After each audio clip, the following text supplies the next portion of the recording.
What is up, everybody? We are back for another episode of Palm City Chucks. We got more NFL for you, and we got another guest for you. Friend from back home in Pennsylvania, Tyler Julian, also the host of the Slanted Attic Experience Podcast. Tyler, want to give a little intro? Appreciate you guys for having me on today. These guys are fantastic sports experts. Had them on twice, on my own podcast, the Slanted Attic Experience. You can find it everywhere. Traditional social medias at Slanted Attic. Produce a lot of interview style content. These guys were gracious enough to present themselves on the Slanted Attic Experience, not once but twice. And that the second episode probably won't release until after this one's already out. So you might have to wait a few weeks to hear that second opinion from these guys. It takes me a little bit longer to get through the episodes. And I got a bunch on the back burner. So excited to be here. Thank you guys for having me. Very much looking forward to talking this week of NFL. As you can see, got the Pirates hat on representing PA, and it was kind of a stiff week for us over here this week. But it's all right. I gotta Appreciate say, you guys. I'm okay with the slight delay in your second episode getting out. I've been thinking about it a lot recently, and some of my fantasy picks for favorite late round guys, not a lot of them panning out right now. I've been thinking about that recently. So, but that's okay. The actual fantasy teams are doing all right, but the Recs there, not so much. So good thing you didn't hear them and I didn't fuck up your drafts. But let's get right into it. The Week 7 recap. Tyler, I'm going to kick it right to you because we had the Steelers, your squad, taking on the Bengals. They dropped this game 33-31. What did you see? Yeah, so first of all, I'd like to preface this. I did text the boys last week when we were working out some scheduling issues, and I'm like, I'll be there in a week and a half to talk about why the Steelers lost to the Bengals. Number one reason, Joe Flacco. Honestly, the man looked fantastic. Our defense is, I don't know, don't call me a football expert, but it seems marginally predictable. I mean, the guys they know what's going to happen. An older quarterback, a pocket passer. We couldn't get any pressure on the quarterback. He's going to have time to pick apart a defense of our caliber, especially the secondary. And you have two of the best wide receivers in the league.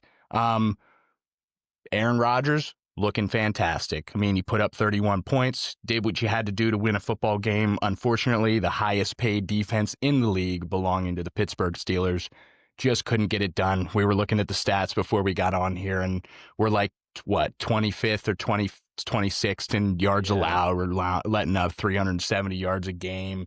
We're giving up 27 points a game. I mean, our offense is like 10th in the league, 25 PPG. Good number. Aaron Rodgers looking good. Highlights of the offense. Jaylen Warren looked great this week. Offensive line got it done. But at the end of the day, they say defense wins championships, but it also wins regular season games. Yes, it does. So that's why we lost. Yeah. But it was a nerve-wracking football game. A lot of scoring though. So if you had the over, good game to be betting on. For sure. That's so for true. sure. It's the opposite of what you expect in a Steelers game, I gotta say. That like the opposite. Yeah. Especially just AFC North. I mean, we're always seeing these defensive battles. I mean, last few years we've been spoiled with a few Bengal Ravens games that have gotten pretty nutty, but yeah, this one was certainly nutty itself. Did you guys see at the end of this one, Flacco goes over to Rodgers and he says, "I think this is the first time I got you." So he finally got to beat Rodgers. I thought that was really cool. Just Wow. an I didn't old know guy that. acting like a little kid for a second, basically. But yeah, it was really neat. Yeah, I forgot to highlight, we're 0-9 on Thursday night primetime games within the AFC North, or we were 0-8. So Yeah. Oh, and if 9. you're a betting man, That's a fair point. Yeah. Fair point. I'm going to ask you a question that's kind of similar to something Kris asked me last week. And I haven't been super impressed with Aiden Hutchinson in his return year from injury. And TJ Watt's not really coming off an injury, but what do you think of TJ Watt right now? I've seen a lot of differing opinions on socials lately. sure, I think it's a little too early to give up on our guy. Obviously, he's very good. He's being double teamed. He's being chipped. There are a lot of factors that, result in him not putting pressure on the quarterback. On the other hand, we have Herbig on the same side as Highsmith, both very talented edge rushers. and they have a good PFF grade, whatever the hell that means, I don't as far as PFF goes. But these guys are they're getting pressures, they're rushing well. I think it's the non-creativity of blitz schemes. I think our defense is flat. We're just running. I don't know. This is what I'm reading on the internet, so don't call me an expert. I'm an armchair expert, armchair GM. But what I've read is, in videos, watching people explain like defensive schemes and stuff like that, we just don't have the talent on the back end to kind of keep up with anything that lasts. If the quarterback gets 3-4 seconds to throw, anything longer than like 2.5 seconds, we're getting burnt in the middle of the field. Our linebackers don't have good enough zone coverage, or, they're not pass linebackers. They're primarily rush guys. Few notable guys on the defensive side of the ball. I know I strayed a little bit from the TJ Watt question. Highsmith hasn't been there. Herbig, he's the next guy. I don't think it's, too early to move on from a guy like Highsmith, but Herbig's been fantastic, man. That Browns game, obviously history with Dylan Gabriel there. Was nice to see him get a couple sacks on the guy. TJ Watt, I think every week everybody wants him to be a game wrecker. Unfortunately, the Bengals came in with a game plan to take him out of the game, get the ball to Jamar Chase, and it worked. And we went into halftime knowing that was their game plan, didn't do anything about it, and then gave up another few touchdowns after the half. So it's tough when you don't adjust for what an offense is successfully doing against you. And I think that's our ultimate problem, and not necessarily TJ Watt. But yeah, I mean, it's tough. He's had 2 games that have been pretty good this season, and then the other 4 have been marginal. So I don't know. My argument is that the offenses are kind of playing against him, and we're not doing anything creative to give other guys opportunities to make those same types of plays, if that makes any sense. Yeah. Yeah, and there's something to be said, like a guy like TJ Watt, he's going to get double teamed, as you said. They're going to chip him. They're going to put all of these guys, and their goal is just to stop this one dude. So that opens up a lot of opportunity for the rest of the defense. So yeah, his stats might not be jumping out at you, but him just tying up that much offensive line, or then keeping a tight end in, helps the secondary cover the less people running routes. Like, it all kind of works together. And a lot of times we see this more with D tackles, where they don't have stats, but their effectiveness is there. And I think we're seeing that with TJ Watt this year. The stats aren't really there. They just aren't, but he's still tying up those offensive linemen. And yeah, I mean, it's a guy you always have to worry about. It's the first guy they're talking about every week in the offensive line meetings, like, no doubt. That's fair. And to your point about Jamar Chase, you were not wrong. I mean, the guy had 23 targets, 16 grabs in that game. Like, dude, that should never happen in an NFL game. I'm sorry. I was saying that to my coworker today. He should never have 23 targets. He had like, what, 12 at halftime? You go in and you shut that shit down. Right. That guy is single-handedly taking over the offensive side of the ball for that team. Yeah. No more. You don't even see that shit in Madden. Yeah. It's unreal. Somebody else got to beat you. That's fine. Don't let Jamar Chase beat you. It's the same logic as TJ Watt. You're saying, what guy in the defensive, meeting, who are they talking about? It's not Joe Flacco, even though Joe Flacco, man, Super Bowl winning quarterback. I'll hate him forever because of obviously Ravens, now Bengals. I mean, on the Browns, everywhere. Yeah. Steelers are next. Pittsburgh, but yeah, right. But can't help to give the man his flowers, though. I mean, fantastic performance by Flacco, bro. Yeah. I love Joe, and I love the old-time QBs. Like, Rodgers doing it consistently well this year, but most of the other old head QBs, they just, like, once every 3 games, they're, like, 28 again, and it's just so cool to see when they pop off like that. But, yeah, I mean, a game me and AJ both got wrong. I mean, we had the Steelers here, but still a really fun game, all said and done.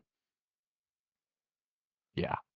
Tomlin was right Stressful. to be very angry at the Browns GM. Yeah. For creating the That was Flacco so to funny. the Bengals. That was a funny little rant by Tomlin there. That was a funny clip, yeah. Yeah, If you haven't seen it, check it out. You should. Total But Tomlin. one last question on the Steelers before we move on to our next game here. The Lay running it on back me. I'm situation, ready. you mentioned how well Jaylen Warren played this past game, but they've been playing a lot of Gainwell. Caleb Johnson's getting 0 opportunities. What's your opinion on that running back situation right now? Kris and I actually talked about the Seattle game, which is why I think Johnson's not getting a single snap back there. You know, we saw him a few times. I think either this past week or last week he got like 3 carries. But even if you make a play like that, you got to dive on the ball, dude. No matter what happens, you got to be ready to go. You got to act like it's a live ball, Right. even if it's not. That's why you see the guys pick up the balls after the play, even when the refs blow it dead, just in case. Yep. You know, you never know when that might not be the case, and it might be something totally different than what you're seeing out there on the field. So that's my big takeaway, allowing that to happen, and not even allowing it to happen. Excuse me, just like the lack of. It's lack of Just knowledge. game awareness. I mean, Yeah, how do you game not know knowledge. the game, man? Like, that's embarrassing. You're in the NFL. Yep. Like, we got all the armchair warriors here. We know that rule. We're diving on that ball. Absolutely. Absolutely. And especially as like a special teamer at that point, like you want every opportunity to count when you're in that game. And Right. maybe it was just a fuck up on his part. And, you know, obviously everybody makes mistakes, especially in the, you know, the athletic world, and maybe you can come back from that. But to me, it's just not attempting to make a play on it, which is why he is on the bench and he'll likely be there the rest of the season. We might get more involved, you know, pending Gainwell or Warren getting injured. As in regards to the duo RB situation, I don't know. It's kind of working out for us, you know. So fantasy wise, you know, Warren's going to get a lot more touches and he's going to be the pass catcher. You know, he's a 3-down back, and then we bring in Gainwell. Although we have seen a couple of packages that Gainwell exclusively is in on. So that's kind of interesting too. I like that we shake it up. I think it's actually helping our run scheme. You know, our zone blocking is better. Those little weird pitches that A-Raj does in the backfield, that's like old school football, kind of cool, and somehow it works. Like, I don't know, man. It's just a lot more cohesion in the offensive unit, and I think that's a result of veteran QB. Any QB, honestly, that's like top 20. We haven't had that in 5 seasons. We haven't had a top 20 QB, top 25 QB probably in the last 5 seasons. So having the ability to really change play calls at the line has changed that for us, you know, our overall offense. That's why we're scoring 25 points per game and not 13. Yeah. Right. Yeah, that's fair. I was just curious. I think maybe I never really rated Gainwell when he was on Philly. I didn't really rate him much when he was coming to Pittsburgh. I didn't expect him to get many touches there, but he's getting more than I expected. He's a pretty good power back, man. Yeah, He's a quick guy. He can do it all too. Like in Philly, we were throwing him the ball a good bit too. He's a solid back. You definitely want a guy like that on your team. I mean, he's not gonna win you the game per se, but he's not gonna fuck up the game either. Right. That's fair. Right. No, I agree. All right, let's move on from that one to our Sunday morning game in London. I was wrong last week. The London series continues. I didn't realize there were so many more. But Rams taking on the Jaguars. 35-7 result here in favor of the Rams. This one, never really a competition. Rams dominated from start to end, which I was kind of surprised by. We both got this one wrong as well. We both did go Jags here too. Interesting, and the thing I want to talk about the most, Travis Hunter had a good game as a wide receiver, over 100 yards in his first touchdown. I'm curious, either of you think that's something we'll see going forward, a flash in the pan? What are the opinions there? I mean, it's definitely a step in the right direction. You look at the rest of the games, his most targets and catches came week 1. And it was like, I mean, they're kind of forced to get the guy involved after picking him second overall. I mean, and that continues all throughout this season and probably next year. I mean, you can't just poo-poo that away. So, yeah, they're going to continue to try and get him involved. It's clear to me that they don't have a desire to really get him involved on defense, and they really want him to work out on the offensive side of the ball, which as the Palm City Chucks listeners know, me and you, AJ, are very against this. We think he has potential to be a very decent cornerback in this league, but we don't really see the potential at receiver. That being said, I was impressed with this week's performance. I thought it was pretty nice, and he has some decent catches, and he has good run after catch ability as well. He's very shifty, very quick, but yeah, I mean it's a step in the right direction. I'm sure they're going to continue to try and get him involved, but all I ask is they don't forget about Brian Thomas Jr. because that guy's electric, and he's had some rough games, drops. You just said it, yeah.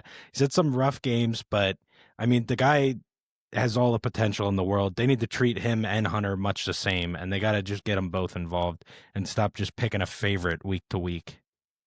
Yep, I agree. I actually had the Rams on this one, honestly. Nice.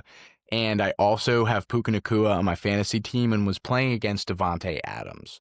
So absolute killer of a week. Yeah, 3 tutties. touchdown game for Devontae Adams, matched his season total prior to that. Didn't get to watch this one. Heard it called on the radio. Whoever it was on NFL Network did a great job.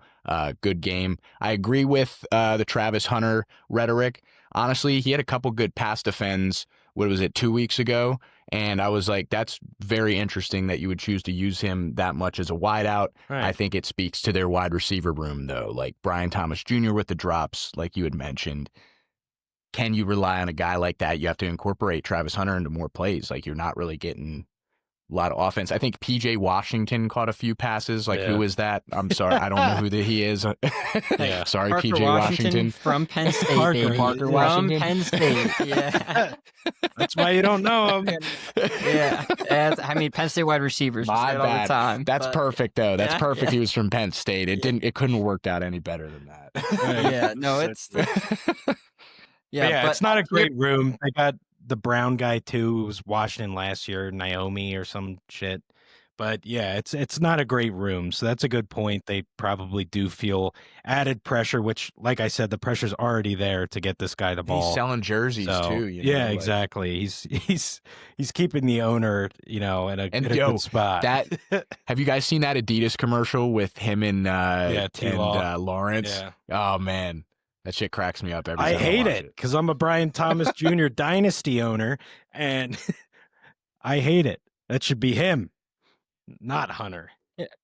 Here's the deal. I love what you said about Brian Thomas Jr. and you can't discount the drops that he's had this year, but also you can't forget about the extremely impressive rookie season that he put up last year. That just doesn't evaporate for sure. And I do feel like them trying to force the ball to Travis Hunter, for a lack of a better descriptor, is coming at the expense of Brian Thomas Jr.'s development a little bit. And that has, he is a long-term wide receiver for you. You know that based on what he did in his rookie year. This is a typical sophomore slump, I would say, to start this year. It's not unexpected. Agree. So I think they do need to remember, even if they want to get Travis Hunter involved on offense consistently, that they do have Brian Thomas Jr. on the other side that they've got to get involved too. Have to.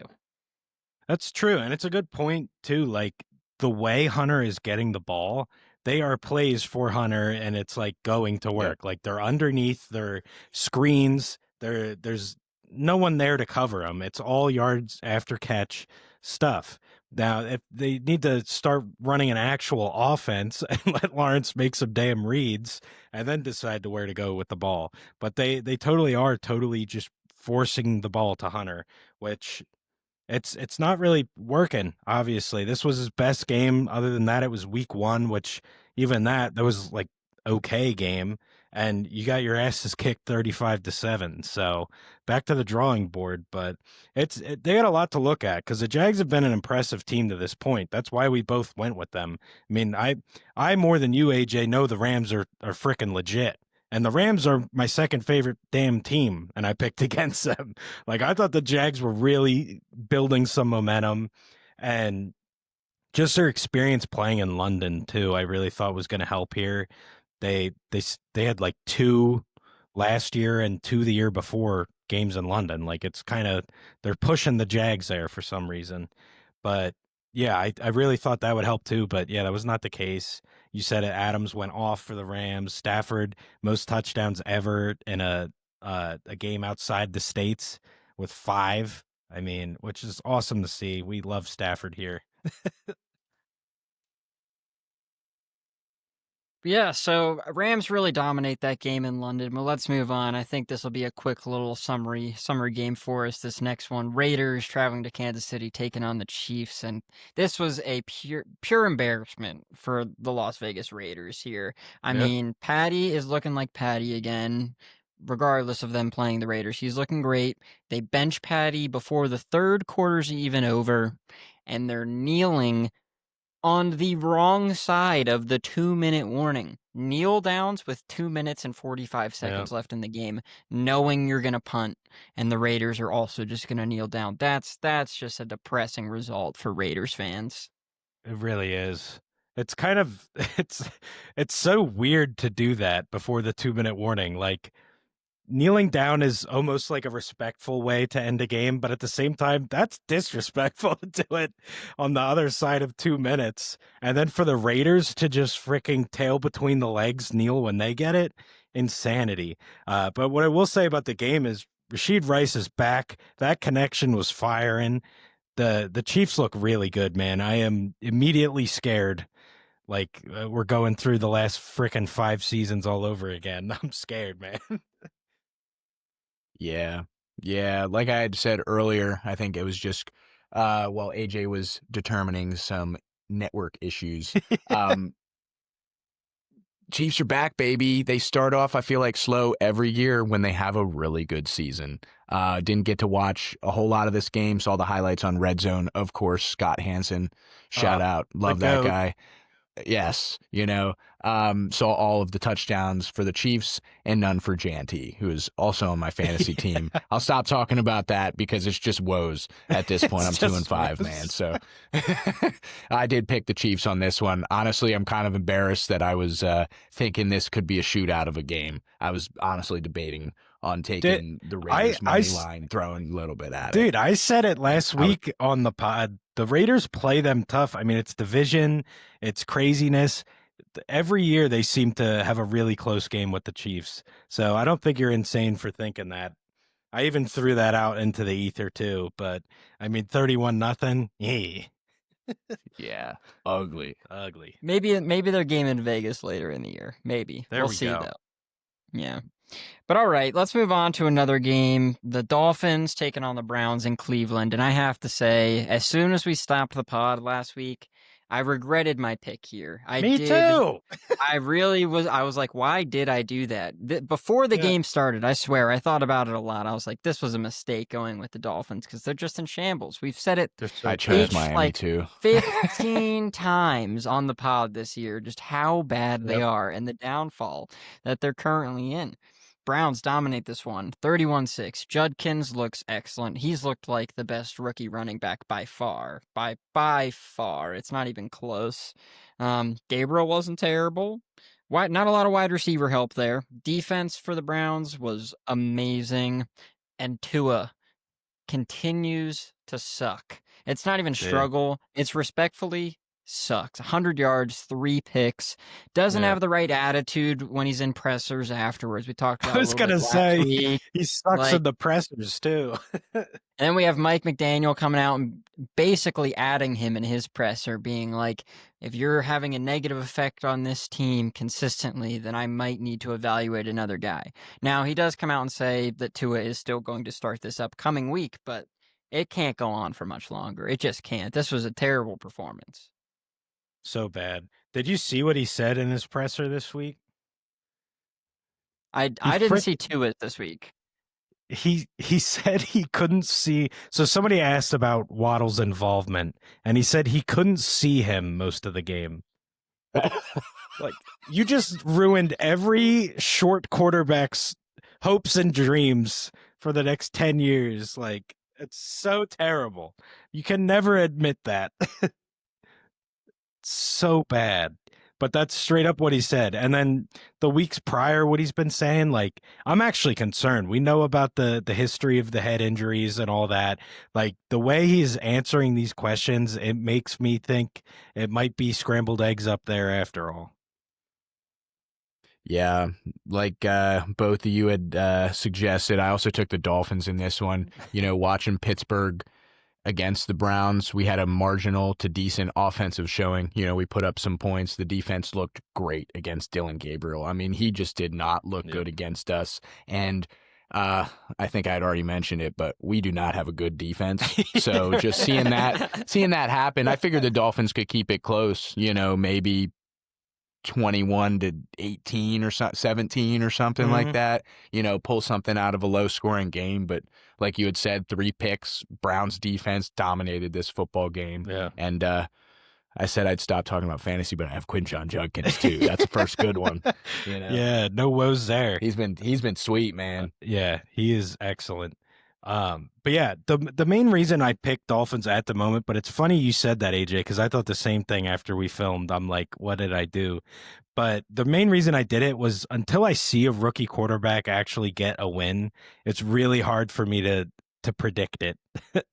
So that's kind of what was going on with Gabriel. I mean, you just said it, Tyler, the game against the Steelers and all that hasn't looked great. So I was on the fence with that one, but yeah, the Dolphins are just that bad. Yep. Oh man, poor Miami. I'm becoming more convinced that Tua's successful years, like 2 years ago, you mentioned it, head injuries definitely, I think, play a little bit of a factor. But based on his response in that presser, just couldn't see Waddle. He might have really just been a chuck it up and say, fuck it, Tyreek and Jalen's down there somewhere. Seriously. Yeah. Oh, yeah. And that there's honestly proof behind that. You look at some of the deep balls to Tyreek. I mean, he is just one of the best ever at tracking a ball down, and that's all he's doing. And some of them are underthrown. They're 6 yards to the right. Like, he's just moving around last second, and he's just so quick. The secondary can't keep up, and then he's 0 to 100 after the catch. So it worked out. But yeah, I think you're right. I think he's kind of always struggled in that sense. He's known as one of the more accurate quarterbacks, though. I should say was known. Like, the interceptions we're seeing are brutal. Like, he's literally straight up throwing it right to the defense. Like, no skill needed for the defense. It's just in your lap. Tough. It's tough for Miami fans right now because they had so much hope with the team that they were building, and it's really just gone south so quickly. But let's move on to another game here. The Pats traveling to Tennessee take on the Titans, and Kris, you mentioned it last week, but Drake May just continues to ball. That boy is straight balling, and he's spreading the ball around really, really well. It's not even like he needs one guy to go off like a Jamar or a JJ on the Vikings or something like that. He's using Demario Douglas, Kayshon Boutte, Stephon Diggs, Hunter Henry, Austin Hooper, all of them. It's really excellent work. And I don't know if you saw this, but he broke Tom Brady's single game completion percentage record this past weekend. Really? Really? Yes. Wow. Yeah, and when you look at his That's stats pretty cool. too, like to this point in his career lined up with Brady's, which this is always like a bittersweet thing because it's like Brady did it for freaking 25 years. Like, to expect anybody to do that long is insane. But May is like totally on track. And like AJ said, that's like the most impressive thing to me is how he's playing the position, how he's just spreading the wealth. And he's just playing the game the way it's meant to be played. There's no egos. There's no anything in the way. It's you're open. It's coming in. Like, it's that simple. And I think quarterbacks struggle with that. Like, they overcomplicate the game. And it really is that simple. Like, just get it to whoever's open and stay ahead on down and distance, and things will work out for you. Yeah, I'm not too proud to say I was a Drake May hater. I didn't think that he was going to find success in the league. I watched him 3 years at UNC, you know, went to Virginia Tech, big Hokie guy. We played against them, I think 2 out of those 3 years. So I watched the kid in college. It's crazy. Yeah. I can call him a kid. I mean, we're probably the same age. But, he just did not stand out to me as a potential NFL quarterback. I guess, people that are professional scouts do their job at a very high level and are very good at that. And I just didn't see what was in him. But the man is cooking this year, dude. I mean, even against Pittsburgh, he had like 300 yards passing, I think 1 interception. And then the reason they lost that game, 4 fumbles. When you have a +5 turnover margin, hard to lose a football game. So Drake may have been balling. Did you guys see that fumble from Cam Ward? It looked like he kind of just threw it backwards into the end zone. That shit was hilarious. What do you guys think of him? You think he's going to pan out at all? I mean, obviously terrible organization structure. Nothing is good there right now, but like, that's very true. How's he going to be, I guess? It's so early, so it's tough to say. I mean, but it's not looking great. Like AJ and I talked about this a week or two ago. He had one play all year, that crossbody touchdown throw that was insane, that only like probably 5 quarterbacks in the league could even make it happen. And it kind of got the juices flowing for me. I thought maybe he would be what everyone expected, but ever since then, I mean, it's not looking good at all. But I'm definitely not ruling it out. But based on what we've seen, no, I think it's not first overall pick in the draft worthy.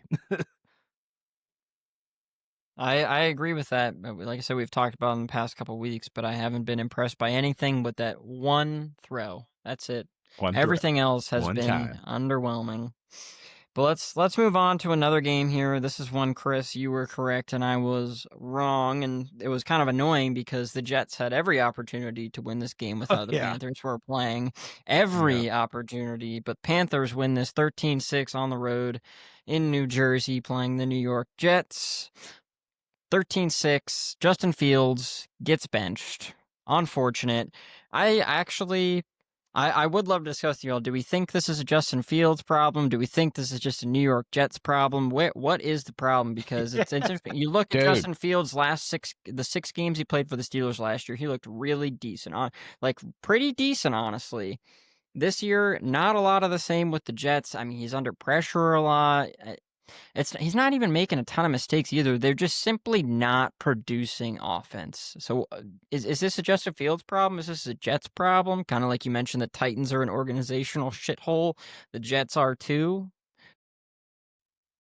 Yeah, I mean, look at what's his face, the owner coming out and saying like, "Oh, this is a result of bad quarterback play." Like, what kind of locker room mentality does that set?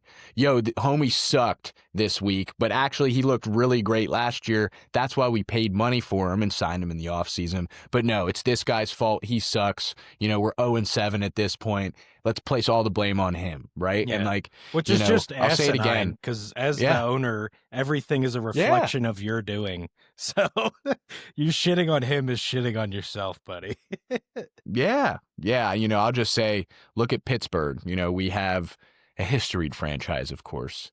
6 glorious Super Bowl rings. Obviously, none in the recent years. We don't need to get into Big Ben falling off the cliff and all that stuff mid-quarterback play.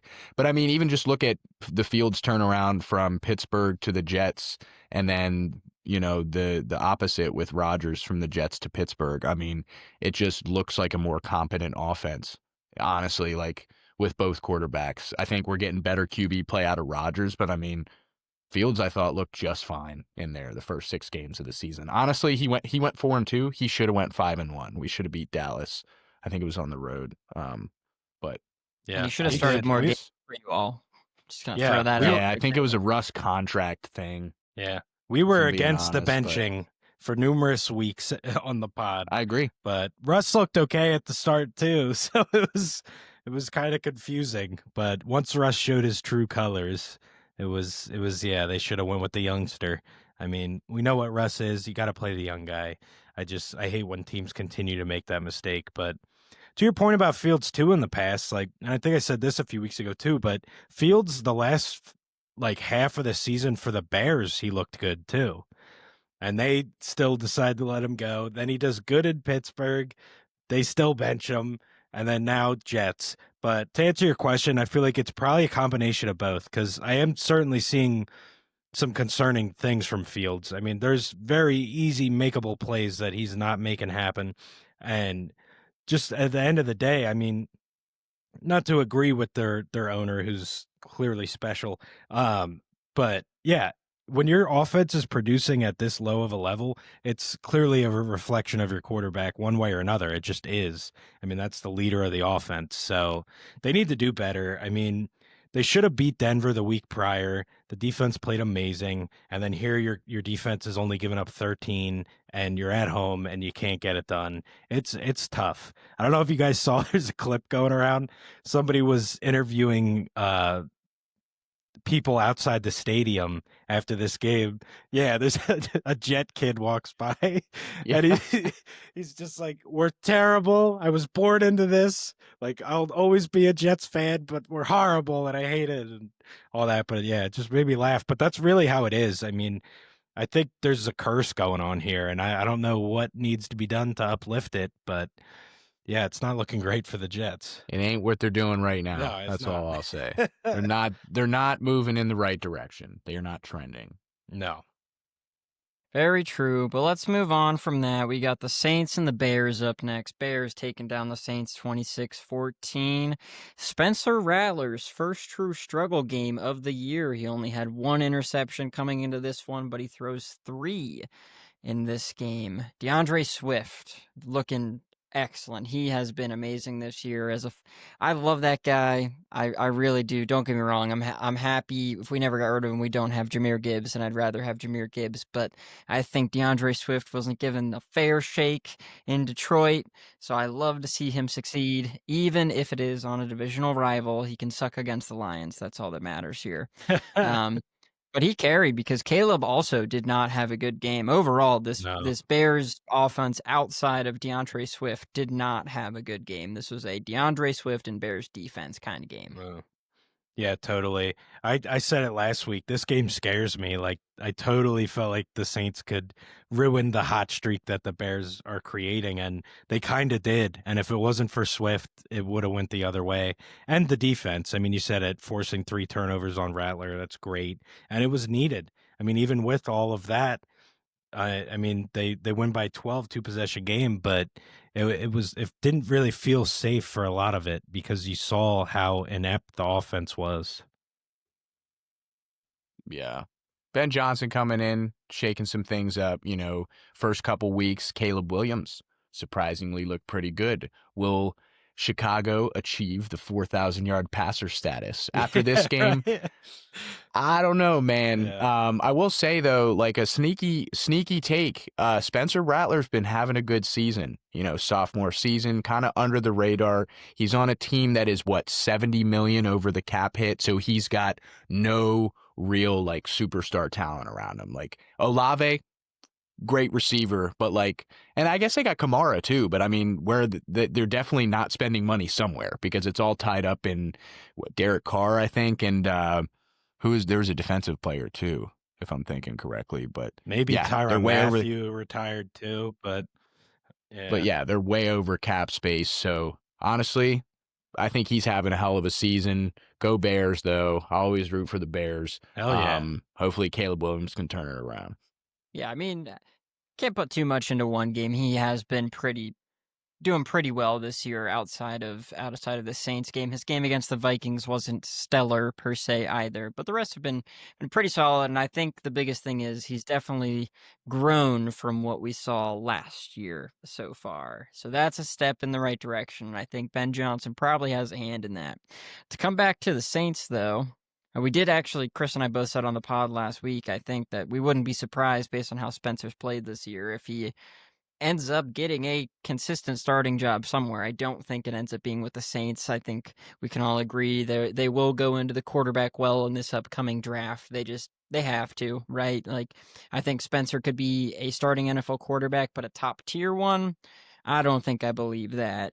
And unfortunate for them, Kendre Miller tearing his ACL, so they've got to keep Kamara now. They have to. I mean, there's nothing else to do. Yeah. Yeah.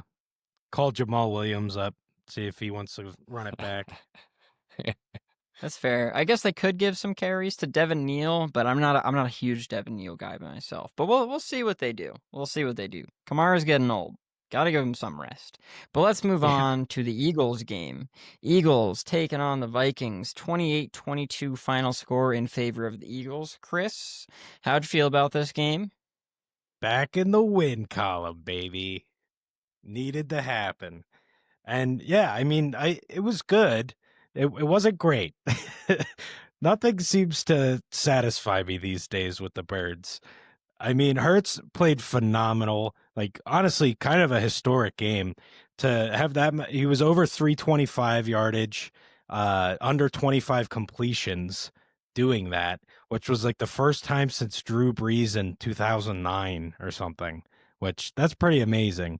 A guy who gets a lot of crap for his throwing ability, and I've always defended him. I don't know why. He's just doing what it takes to win. That's what I really like about Jalen. I mean, he leaves the ego aside. He's not a stats guy. He's a win guy. He's a protect the ball, don't turn it over guy, which I really enjoy. But it was another stressful one, and we were a Hawkinson touchdown catch away from it being really dicey. And I do want to talk a little bit about that play because I knew by rule they were going to call that incomplete. I hate that freaking rule. And I was wondering what you guys think about that. I mean, the guy catches it, hits the ground, and the ball's not moving, but then when he rolls over to his side, like it moves a little bit. Like that's a freaking catch. Like it just is. He's just like repositioning it after the play is already done. And especially when it's in the end zone, like if he catches that on the 1 yard line and is falling in, the minute that crosses the end zone line, that's a touchdown. It doesn't matter what happens after that. So why does it matter when you're catching it in the end zone and then there's the ball moves slightly well after the fact? Like it just fires me up, that rule, but worked out for the Birds in this one. And yeah, just really good to see a Jalen, get the ball to the wideouts, because we know AJ Brown can be a bit of a diva, and Smitty honestly hasn't been too happy, which he always keeps it cool, but it was starting to leak out that he was kind of displeased too. So it was nice to give the wideouts a good game. Yeah. Yeah. I'm still forever salty about the Jesse James catch. I think it was 2021 in a playoff game. So I don't care. Call it incomplete. I'm cool with that. Everyone's suffering from it now. Yeah, right. No, in all honesty, I agree with you. I mean, I think it's kind of a football move at that point, but according to the rules, whatever rule book these guys are on. I mean, the refereeing this season has been subpar in my opinion, but maybe we can save that for another point in time. Yeah, that's a tangent waiting to happen. Yeah, large tangent. Yeah. But yeah, I thought Eagles played very well offensive side of the ball. Obviously, you mentioned it. The passing game was cash this week, dude. That touchdown pass to Devontae Smith. On the money, throw. Man. He is such a good deep ball.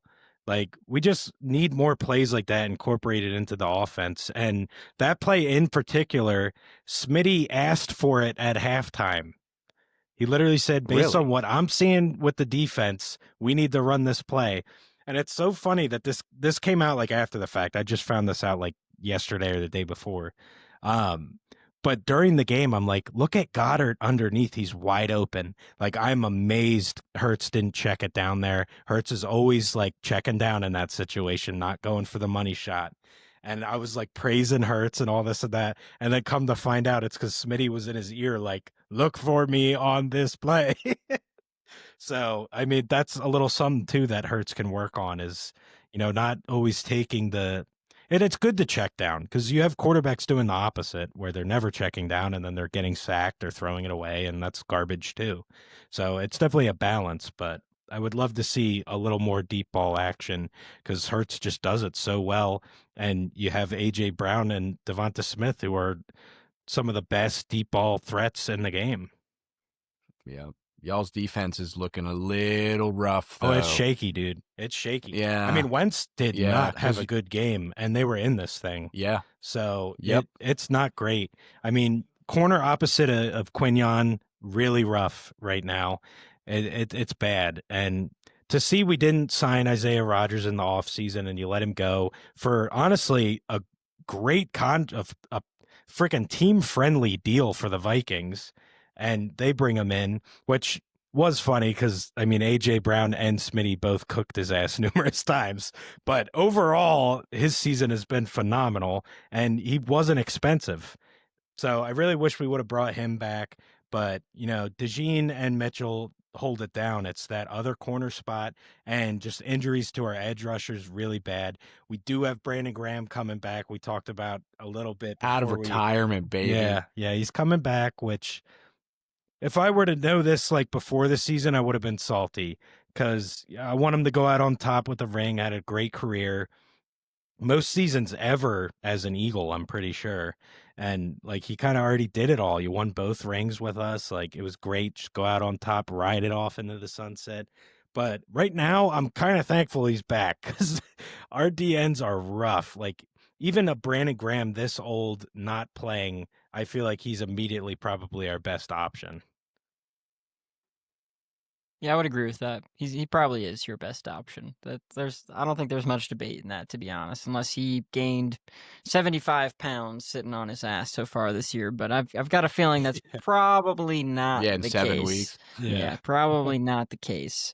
But all right, let's move on from that. We got the Colts taking on the Chargers in Los Angeles. Colts pulling us out 38-24. The Colts continue to cook. Daniel Jones and Jonathan Taylor both look excellent. If I'm an MVP voter right now, those two guys are in my top 4 for sure. I think right now, if I'm voting on MVP, I'd be thinking, it's just a little side tangent here, but Daniel Jones, Patrick Mahomes, hate to say it, but Dak's in there. If they had a better record, he'd probably be leading it, to be honest. And then Jonathan Taylor and Baker, I'd say, are the 5 names that come to mind for me right now as a top 5. And Daniel Jones might just be leading the pack. It's honestly a stellar list. Like on the spot, I don't think I'd change a thing. Yeah, even I would have Dak in there. I mean, he is having a great year. But yeah, the Colts are just freaking phenomenal, man. 38 points. And Jonathan Taylor's just this is 2 years ago Jonathan Taylor or whatever all over again, if not even better. And what Danny Dimes is doing is just amazing. I love it for him. Like get out of that New York Giant cursed facility and then, you see what he actually is. And now it's all coming full circle. You're like, that's what the scouts were seeing. That's why he was a high pick. Yeah, I don't know if you guys got a chance to watch this game, but it felt like with that Indianapolis defense, it was over in like midway through the second quarter. I mean, they put up like 3 straight touchdowns or something like that. Jonathan Taylor looking electric. I think, I don't know if it was our first podcast, but I think I was calling for Danny Dimes in the offseason. I was like, he'd be a great fit for Pittsburgh. We need to bring him in. His contract value would be relatively low, tie him up for 3 or 4 years. A-Rod is doing, I love you, A-Rod, but Danny Dimes, like, look at this, man. Like, you put him into a good team, the man is thriving. Well, and I love him on the list for MVP. Yeah. Love him. And you're set then, too. Like, Dimes is what? Freaking 28? Something like that? Like, you have 4 or 5 years of that. Like, that's the only caveat to, like, Rodgers. Like, he is looking really good. Right. But, I mean, that's 1 and done, maybe 2. But, yeah, Dimes, there's a future there. They can build around Dimes, which I never thought I'd say again. But they can build around him. And the Chargers have been looking good this season, and they put him away, man. Yeah, it's injuries for the Chargers, man. I actually called the Colts in this one, and that's why. The Chargers O-line is just so demolished, which obviously the Chargers O-line has nothing to do with the Colts scoring 38. But yeah, that's the main reason why I picked against them. They're just so banged up right now. They were looking like one of the best teams in the league early this year. Yeah, no, they absolutely were. Absolutely were.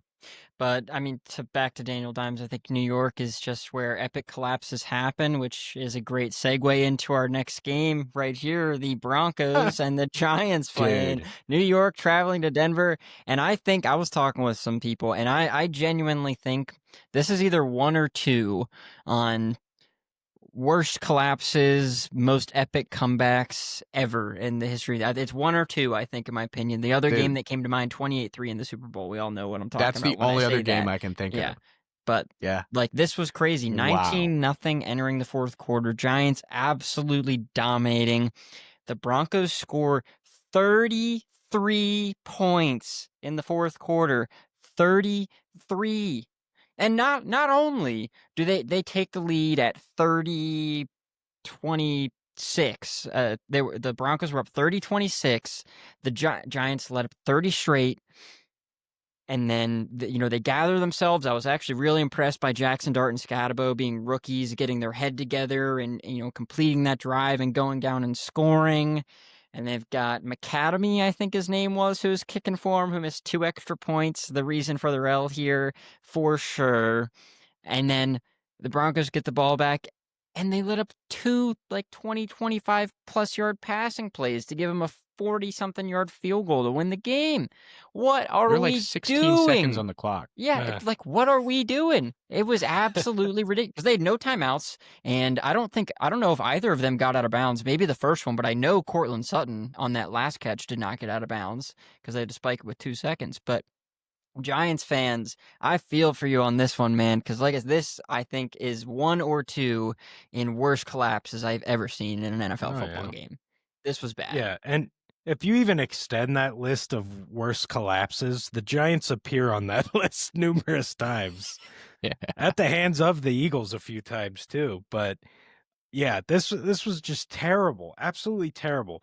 This is coming straight out of my ass. I knew I should have wrote it down. But it was something like teams up 19 in the fourth quarter or something like that. Were 1,602 to nothing. Like, they've never lost until this game. Yeah. So I did see it's that. just unreal. It's so Giants. It's just it's poetry. Thank you, Broncos, because you handed us an L in Philly, and you're gonna let the Giants fucking get away with one. Like, thank you. Reel it in. To be fair, the Giants also did hand the Eagles their second loss. They did. This They year. did. So And there's that. get to it. We'll get to it momentarily, but it's round 2 already. I know. Right. I know. Yeah. All right, Yeah. but that's crazy No, game. man. Crazy game. Wild game. I don't know. I'd like to add, I didn't think that was pass interference for the Giants to score with 2 or 3 minutes left in the fourth quarter. That gave them that potential Scattaboo touchdown. Yeah. Oh, I do agree. Controversial, but I do agree too. actually. I was just talking about that on the pod, like how refs typically aren't throwing that flag. Like, they don't want to give you that, basically freebie. And we see it there. I'm like, what the hell? Like, that's something they really should be consistent on, because those are majorly affecting the game.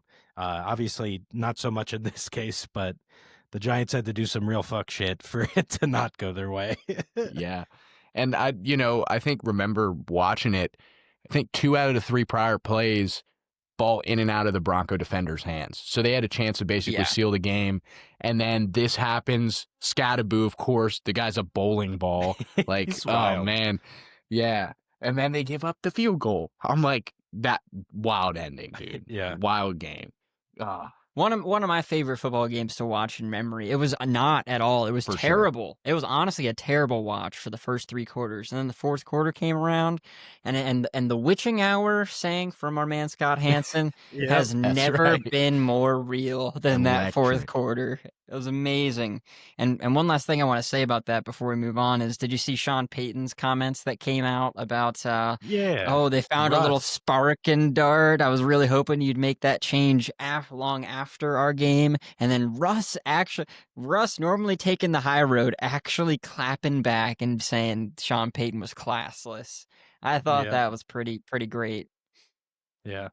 Even hashtag let's ride, which was nice. That I was missed him so saying funny. that. That's how you know it's a legit. It's not AI. Yeah. You got to get the hashtag Let's Ride in there. Facts. But yeah, let's move on to the Packers taking on the Cardinals in Arizona, 27-23 for the Packers. The Packers, after week 1, where they got a warm-up Lions team, have been very unconvincing, if you ask me. Losing to the Browns late, close game against the Bengals, close game against the Cardinals here, who we have said many a times have just been awful so far this year. And they really had every opportunity to lose this game as well. They did. So Packers, I think, are in a little bit of trouble. Jordan Love, I do not love. Well, didn't even intend for that, but that's how they came out. But don't love what I'm seeing from him. I think he's making a lot of bad decisions, and the reason that they even have the record they do right now is Josh Jacobs. And I think I've said in the past couple weeks, his efficiency isn't great so far. Prior to 2 weeks ago, every single game was under 4 yards per carry, which is not great for what you're looking for in an NFL back. But he's scoring a lot, and he's touching the ball a lot. So I don't know really what to think of the Packers. I think they could be in trouble. Yeah. They're totally in trouble. They do not look good at all. You said it. Week 1 is it. Every other game they're playing with their food too. Like they've had some basically freebies and they're making them interesting and real dicey. And I even called it on this one. I did go with the Packers and I'm glad I did in hindsight, but I did mention like the Cardinals could win this freaking game because the Packers just do not look right. And I think they have Pittsburgh this upcoming week. Yes, sir. They're not they start playing around with Pittsburgh. It's going to bite. Yeah, I was going to mention that we have them next week, and initially after week 1, watching them, that first week be kind of like a aggressive out the gate, like taking control of the game. The last few weeks have not seemed like that. I've gotten a little more confidence in this upcoming week as a Pittsburgh fan. You're rolling out Jacoby Brissett. I mean, Kyler Murray's not injured, is he? They sat his ass, or is he hurt? No, he is. Am I wrong? He is hurt. Okay. He's hurt, but I think it's one of those. People were calling for it. I thought. No, I think he's hurt. If you're catching my drift. I think he's feeling like a little cramp, but he could definitely play, and they're deciding that Jacoby Brissett gives him a better chance.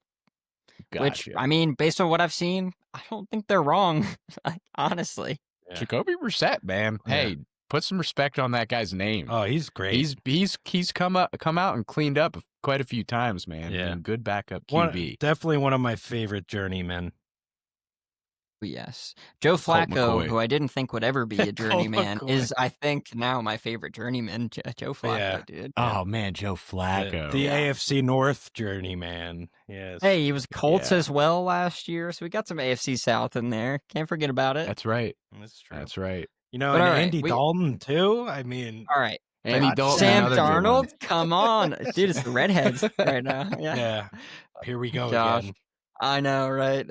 But let's move on. We got 4 games left to finish recapping last week.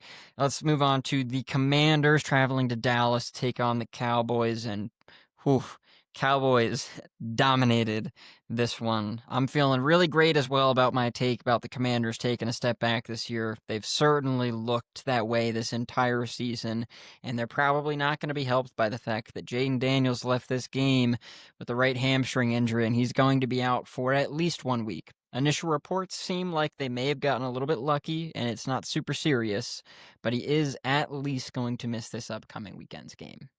Yeah, I think you're good to chalk that one up as you were correct, because they certainly do not look like they did last year. And yeah, to your point about Daniels too, I feel like they lived this RG3 scenario in their heads over and over and over again. I really don't see them rushing him back. I think they're gonna give him some time. Mariota has looked good for them. When he has played for them, he didn't look great as a Bird or a Falcon, but yeah, he looks okay as a backup in this system. I'm not really sure why, but I'm not rushing him back. Are you kidding me? He's the whole team. He's the future. This is like the oldest team in football, and yep. 90% of this roster is gone in a year or two anyway. So worry which about what is matters, crazy. and that's Jaden Daniels. Let that man get healthy, and you just come back next year. Yep. AJ hit it nail on the head. Regression year, not necessarily a sophomore slump. I'm in the Richmond area, so we have a plethora of Commanders fans around here, and the local ESPN radio always talking about it. Their big excuse this year is injuries. I'll give them that. Terry McLaurin going out. They got Debo, Eckler. A lot of their guys are kind of not there in the receiving core. But, I was listening to the radio, and a caller did call in the other day, and he was talking about rushing quarterbacks and kind of the disparity between a guy like Jaden Daniels and a Lamar or a Josh Allen. And, he's not necessarily built to take hits. And I think he either needs to, I don't know if he needs to beef up. I'm not really sure if that would help much, or he needs to figure out how to slide more. I think he's taken too many hits, and I don't think he's going to hold up super long if he keeps doing that, He has a little bit of the Superman in him. A lot of quarterbacks do, and the only one I'm okay with doing it is Baker frickin' Mayfield, because I love when he goes Superman mode. Baker is the best. Baker is the best. But two things I want to respond to there is, Kris, you mentioning RG3 gives me PTSD. He was definitely one of my favorite quarterbacks to watch in college when he was at Baylor. I was a huge fan of him coming out of college, and that rookie year he had, sensational. And him coming back into that game to tear his knee to shreds and never be the same, I think robbed NFL fans of one of the all-time greats. One of the all-time greats, in my opinion. I really think RG3 was going to be that.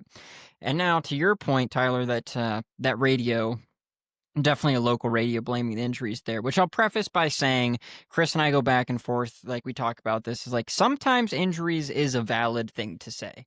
I bring up, I'll use my own team. Last year, the Lions defense was frickin' decimated, starting guys off the street in playoff games. That's okay. You can say injuries there.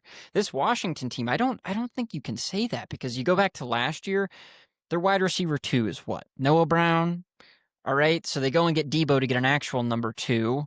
Terry is out, which is a loss, sure, but Debo's there to take that wide receiver 1 spot. So you're about the same spot that you were at last year in terms of the wide receivers. Eckler, did we really think that it was another guy? Did we really think he was going to be amazing? Bill has probably been better than what you were going to get out of Eckler. And you also don't learn that you found something in Bill if Eckler is still in there. So I don't think that injuries in this case is accurate when it comes to the Commanders here. I really just think they're simply not playing as well. Not everything is clicking as well as they'd like in year 2 of Jaden Daniels. They're just old too. You look at the defensive side of the ball. Bobby's the only old head on this team still putting together a decent season. And he's good. Bobby's so good. I love Bobby. He's one of my favorites ever. But they have Lattimore at corner, who used to be, top 5 in this league, in my opinion. Now, clearly not. He's borderline unplayable.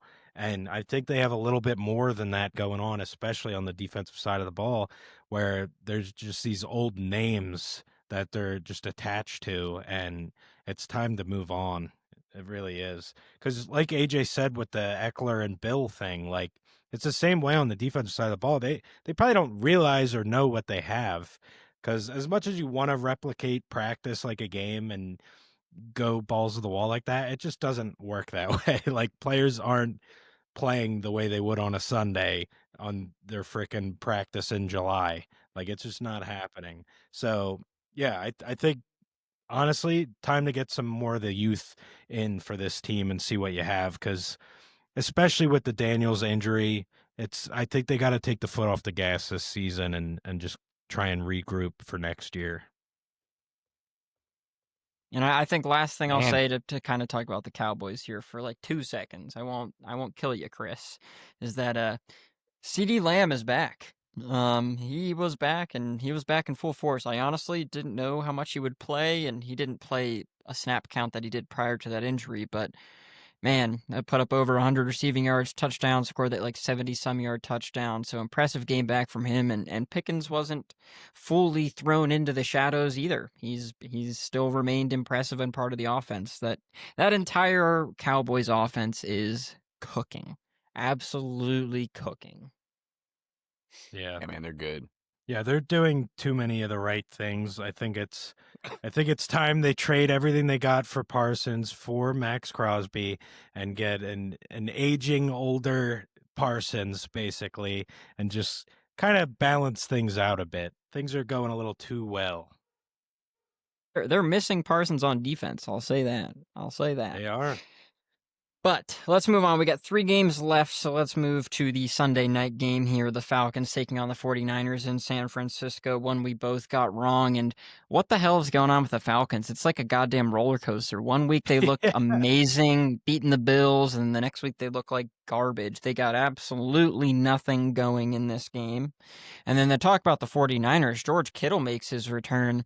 No grabs. That was wild. I certainly did not expect that. But Christian freaking McCaffrey, that boy is a baller. A baller. He is a do everything running back. A do everything running back. Right now, Jonathan Taylor is producing the better season so far. But if I'm picking a running back right now in the league, and I'm just like, this is the guy I want on my team, it's McCaffrey. I don't think I can answer it any other way. Yeah. I mean, what he's doing with receiving the ball is insane. I mean, he is more than team's number one wideouts. Like, he's their number one wideout. I mean, he's everything to this team, especially since Mac Jones took over with Kittle being down. He's a safety blanket. He's who they go to when they need a big play. I mean, he's literally the team. So, I mean, health is the main thing with him. It always is. But if he stays healthy, I agree. As great as Taylor is doing this year, it's going to be tough for him to keep that, pace when McCaffrey's just like, his touch count is just insane.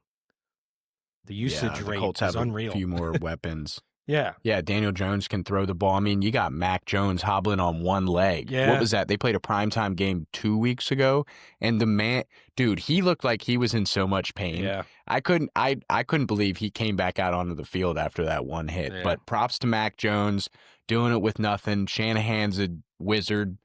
I picked the 49ers on this one. Penix hasn't looked great.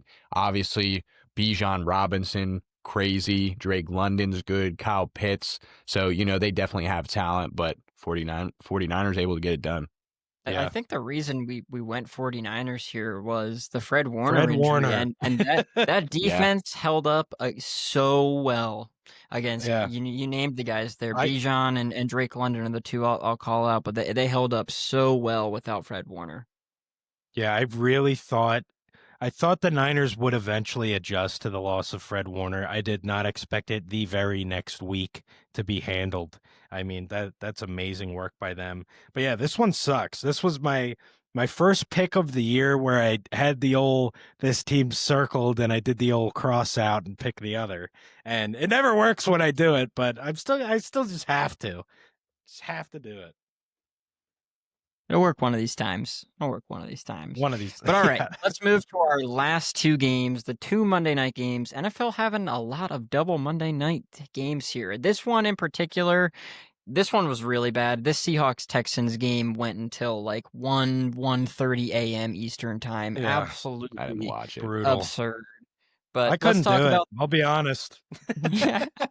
That's fine. We'll make it quicker. I've got a good question for that game. I did. I'm in Central Time, so I got an hour in my favor here. But it was also right after the Bucs Lions, so I was pretty hyped up. I had a little adrenaline going, Oh, exactly. But yeah, so let's talk about that Bucs Lions game. And hard to ask for anything better from the Lions here. No Terrion Arnold, no Kirby Joseph. Kirby Joseph's the true ball hawk of the defense. That's 2 big guys in the secondary out.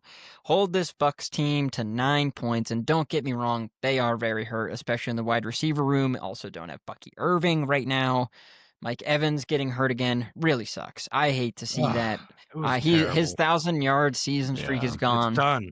It's done. It's over. So that's really unfortunate. I think he might be done. I think he might be done too. Like he's broken clavicle, right? Really collarbone. Sad. Yeah, collarbone. And they even said too, like the way he was acting on the sideline, and this guy has seen some shit and felt some shit. Like he's had injuries, and they said he was in like so much pain. So that at this age, at an already Hall of Fame career, like I would not be shocked if he hangs him up, and that's going to be really sad if he does, because, I mean, just the most consistent receiver I've ever seen. I mean, I've seen a good bit of Larry Fitzgerald's career, and him and Mike, man, just like so freaking consistent. That's true. But then to jump over to the Lions, just overall, I mean, that defense looked really great. They contained Baker so well. They contained Rashad White so well. They didn't get anything going on offense the entire game. Jumping to the offensive side of the ball, opening up super quick with an Amon-Ra touchdown. That was awesome. And then this was just a Jahmyr Gibbs game. I mean, that 78-yarder, I believe it was, that he ripped off. That nuts. Boy is so damn fast. Are you kidding me? That safety never had a chance. Yeah. Never had a chance. I mean, no one was even close to touch him. That is the O-line's touchdown. But that being said, you got to have wheels like Gibbs, because the safety's probably making that play against a decent bit of backs in this league, but when it's Gibbs, not happening. He is just such a fun freaking player. Me and my brother were talking about this because I have him in one of my fantasy leagues. He might be the most fun player to have on a fantasy team. Like, he is so much fun. I'm loving it. Although I was telling Tyler before we got rolling, my team had a combined like 60 points before this game, and all I had left was Gibbs. So I just completely wasted a Gibbs week, which sucks. He scored like half of what the other guys did all combined. Unreal. Right. Dude, I think he was that was like the fastest touchdown in like the last 10 years or something like that. He reached like 22.5 miles per hour. Oh, shit. I did not see that. That's cool. I wanted to mention really quick, I don't know if it was us who talked about it, but Miles Sanders on that run against the Birds, I think like week 2, and Bond was able to catch him. You never have that with Gibbs. So that's just an example of kind of that run. I'm sure you guys saw that crazy play by what's his face, Bond. Don't get me wrong, but like, Bond's you're never freaky, catching Jahmyr Gibbs like that. Oh hell no! He's never. Not touching Gibbs, bro. No. That's actually one of the most embarrassing things in football, in my opinion. Which these backs, they carry a little bit more weight than these wideouts. They're stocky. They got to be pounding up against these big guys. So I think that's why they're a little slower. But when you get run down from behind, that's a terrible thing. But yeah, Gibbs never has to worry about that. He literally is probably top 10 fastest guy in the league, period. I would agree. Lions, and you said it earlier, not sure what to think of them, but I'm feeling great about the Lions. They lose week 1 to the Packers, which, divisional game always gets weird. They also didn't play any starters at all in the preseason, even after they changed both coordinators out. That was a mistake, and I think that became evident with that week 1 shellacking. And then play the Chiefs, who, I mean, we took shots at them earlier in the year, but they are turning it around, and I've been complimenting them the past couple weeks. They look like a really, really, really excellent football team again. Patty Mahomes is coming back to MVP form. You mentioned the Rashee Rice connection and Xavier Worthy. When they're both in the lineup, they're a problem. Those being the 2 losses the Lions have right now, I'm really not that concerned about it. I'm really not. Yeah, I don't think you really should be. I mean, they've had a few games now where I think they've truly looked like the best team in the league. And yeah, they've had a few where they haven't, in my opinion, but it's still early yet, like you said. And I didn't know about the preseason thing either. That definitely does something to a team when it's all so new. I mean, they do get a lot from their joint practices, don't get me wrong, but yeah, I mean, it's something different about playing a legit filmed game against another team that really gets the juices going. But yeah, they're a solid team, and they need to be feared for sure. Yeah, I mean, to quote you, Kris, you literally said practices are great, but they're not going to play the same as they do on Sunday, right? So just to take the words out of your mouth, It's true. Yep. It's true. We're talking about practice. You did. That's fair. Had to do it. All right, but let's move on to our last game so we can then get to our picks here. Last game to recap. We talked not a lot of watching with how late this was. I think shout the NFL. You can have 2 games on Monday. You can't have one start as late as this one. It was absolutely ridiculous. Went way too late. Texans taking on the Seahawks in Seattle 27-19. And Jackson, a couple notes here. The main things that I will say, I'm sure Box Score Ward or you would know, Jackson Smith and Jigba going crazy this year. Absolutely insane. Sam Darnold looks awesome.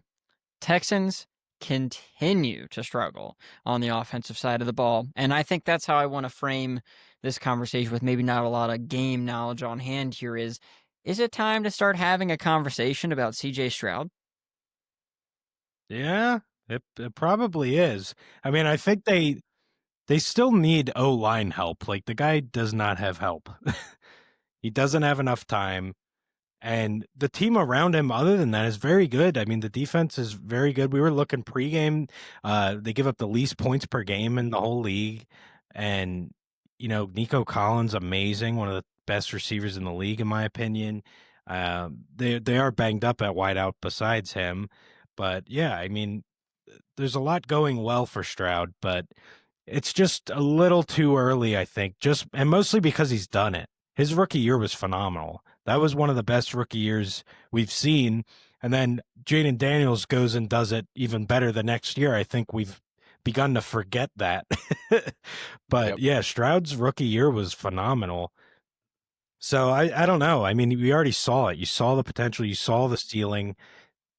I think they just really need to focus on getting that O-line right, and then we can truly figure it out.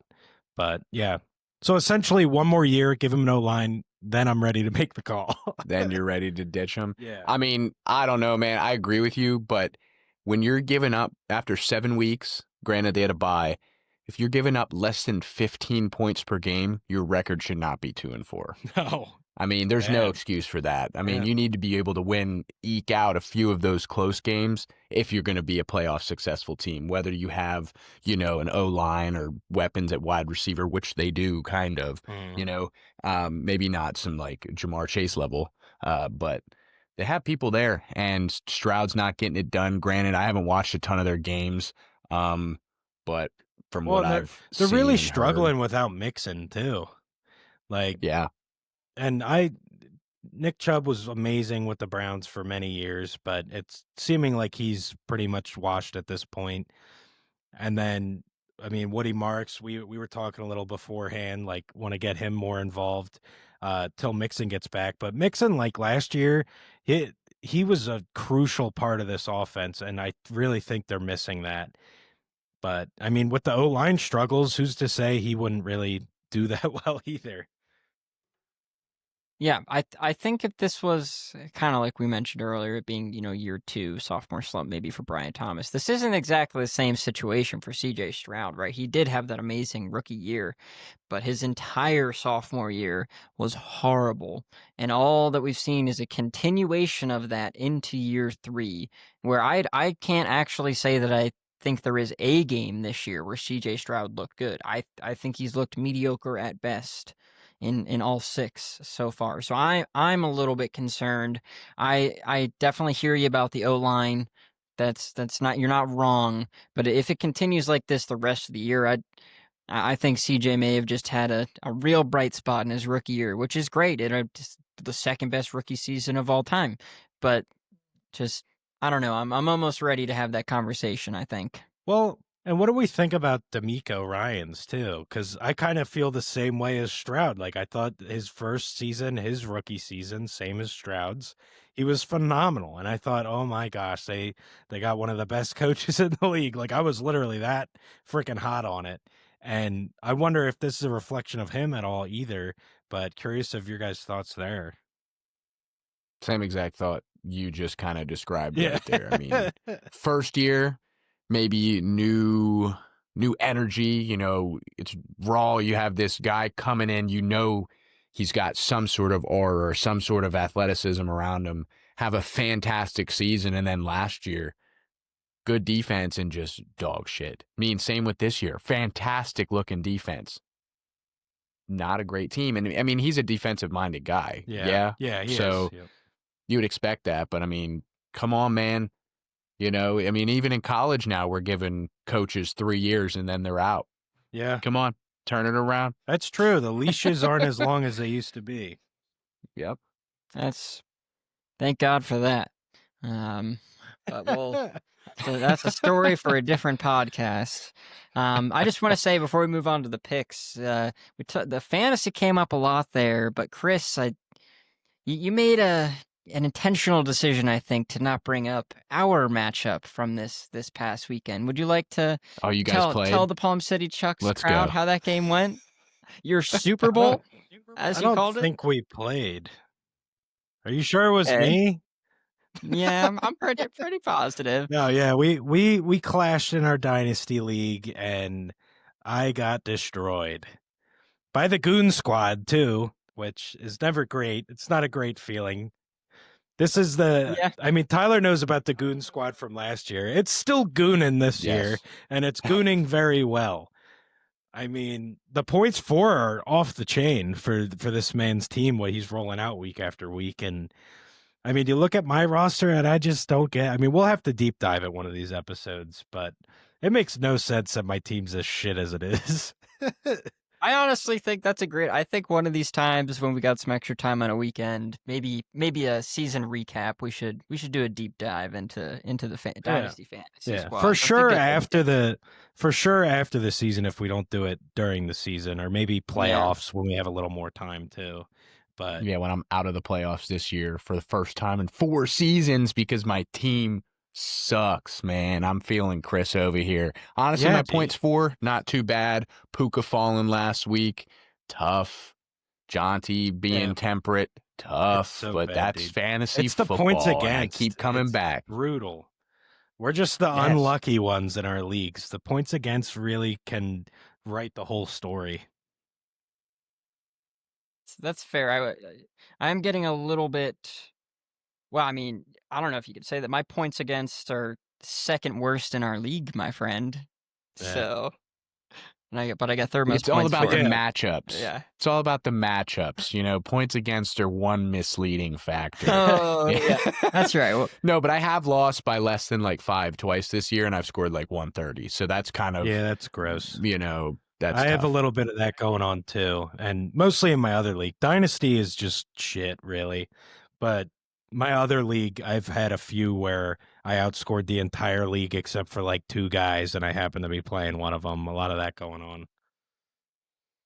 But all right, we will get back to a dynasty fantasy centered episode at some point. Maybe Tyler, we might have to invite you back for that one. I know that's something you can definitely speak on, but that's for the future. For right now, let's make our week 8 picks here before we get into that quick recap of last week 7. Not as good of a week as the previous few weeks here for Palm City Chucks. I go 9-6, Kris goes 10-5, so he picks up another game on me, which is unfortunate, and we are now there's a gap of 7 between the two of us, so I've definitely got to really pick it up here soon, or it's going to become quite a gap. It's all right. I did the same thing last year to Kris, but I really wasn't hoping for a quick reversal in year 2. But anyways, we also like to compare to the ESPN experts, and last week we were cooking. I was like 17-3-1. We did drop off with our subpar week a little bit here. Kris was 11-0 against those folks last week, now 10-1. Myself, I knew it. Yeah, I know. One guy did pass you. Me, I was 6-4-1. I've dropped to 3-7-1 against the experts, but right in the mix. So I'm not concerned about that. Honestly, I wouldn't be surprised if we both finish ahead of all of them, but you still smack me because we've had a generally good year when you're looking across the league. But let's get right into the week 8 picks. Let's start with a Thursday night game. Vikings traveling to Los Angeles to take on the Chargers. And I've fallen into this trap last week. I really thought they were going to be okay. I don't think the Colts were the right team to do it against. I think the Vikings are an okay team to do this against. I'm going Chargers here. Yeah, well put. I did not fall for it last week, but I agree in this case. I'm going with the Chargers. I think they can handle this one.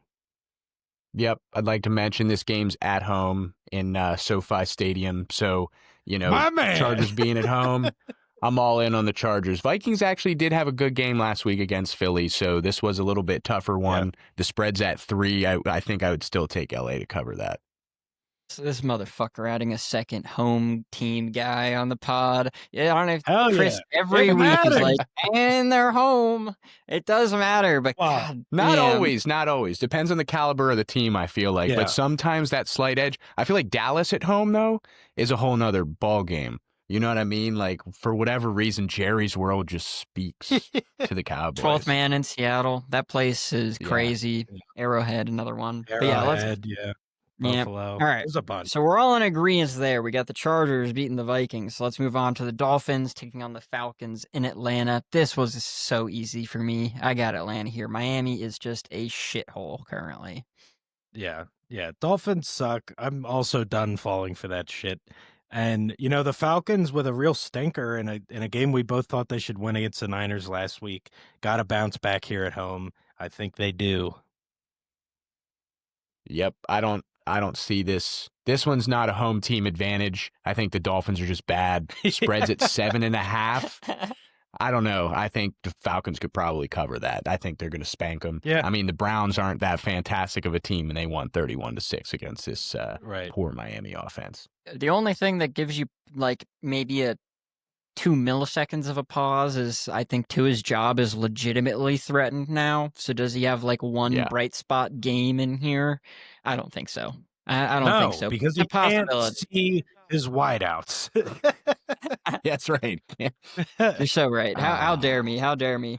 But let's move on to the next game here. We got the Jets traveling to Cincinnati to take on the Bengals. And last week, the Jets really had a chance to get that first win. I mentioned I didn't think they were going to be winless. Shit, they just might, because that really was that was an opportunity for them to get that one win. So I got Bengals here. Joe Flacco looked excellent against the Steelers last week, and I don't know that he's going to look quite as good against this Jets defense that's played really well the past 2 weeks. But this Jets offense is so dysfunctional that it doesn't matter, in my opinion. Bengals taking this one. Yeah, I got the Bengals too. But yeah, I think the Jets will still get a win. I mean, you just said it, the defense, what they've done the last few weeks, they're in games. It's a matter of time till just one goes their way on the offensive side of the ball. And honestly, it could be this week. NFL is wacky. You have the Bengals take out a good Pittsburgh team that was kind of rolling, and they turn around and lose to a team that's winless. Like, that just makes sense, but not enough for me to predict that. So I'm going with the Bengals here. Yep. I'm in on the Bengals as well. Unfortunately for me, watching the Bengals win another game would be a nightmare. But I think the Jets are just not having any fun this year. Nobody's having fun in the clubhouse. The owners hating life. I just don't see a successful season out of these guys. Maybe eke out a win. Their secondary is much better than Pittsburgh, so I can see Joe Flacco regressing a little bit. Jets averaging 18 points a game, so I could see it being tight, but definitely taking the Bengals. Right, let's move on to the next one here. We get the Browns traveling to New England to take on the Patriots, and I know the Browns had a really great defensive game last week, but that was against Tua, who you've mentioned couldn't see in the rain. So not playing in Miami, we know that Dolphins really struggle away from home. And Drake May's balling right now. So I just had to go Pats here. Yeah, I'm going Pats. It's going to be tough to pick against them in a game where they're equally matched or better than. I mean, especially with the way May's playing, and Vrabel, man, we've been all over it. We thought maybe it would take effect more in future years, most likely next year, but it seems to have already taken effect in New England. He's doing great things. The team's turning around. Yep. It's not going to be the first one where we disagree. I got the Pats as well. Vrabel immediately turning the ship around. Drake May looking great. They're forcing turnovers. Their defense looks stout.